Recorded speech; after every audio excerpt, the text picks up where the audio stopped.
I'm Kate Kelly with America Comes Alive, where you'll find great stories simply told. Here's a fact you probably don't know. The homing pigeon was one of the most vital methods of communication during World War I. Why? Because on the battlefield, the front line sometimes moved forward faster than new telephone wiring could be strung. Sometimes, too, lines were severed, cutting off communication. When the military tried sending messengers, often they were injured or killed. Homing pigeons were fast and reliable.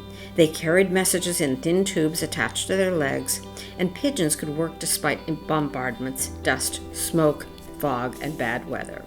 The use of pigeons in battle made for dramatic theater. Enemy combatants had sharpshooters on watch, so to send a message, 2 pigeons were always released simultaneously. Each bird carried the same message. If one bird was brought down, it was hoped that the other bird would get through with the information. These pigeons were great communication systems because they could fly hundreds of miles with great speed.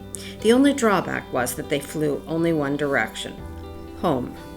For that reason, the military set up mobile pigeon lofts that looked a bit like circus wagons.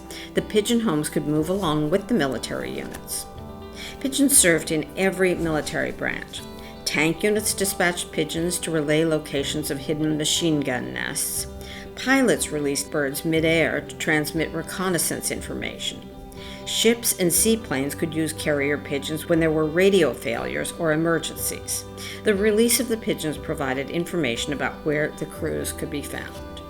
When pigeons were in transit with the military, they traveled in baskets. Small baskets were perfect for pigeons going into tanks and boats. For the infantry, the military also crafted backpacks that held 4 to 6 baskets attached. Messenger dogs were also important at that time. The dogs, wearing special harnesses with baskets on each side, could carry pigeons into areas where soldiers could not yet go. The dogs needed gas masks for their runs, so between the masks and the wing-like projections of the baskets, the animals looked like flying monsters dashing through the battlefield. One of the best-known World War I pigeon rescue stories happened in France in 1916. Soldiers and citizens had been trapped in Verdun for 10 months. 17 soldiers were killed trying to carry in messages.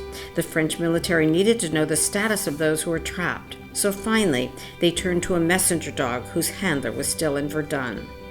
They equipped the dog with pigeon-carrying baskets. Their hope was that the dog could deliver the pigeons and that a pigeon could fly out with information on where best for the military to strike.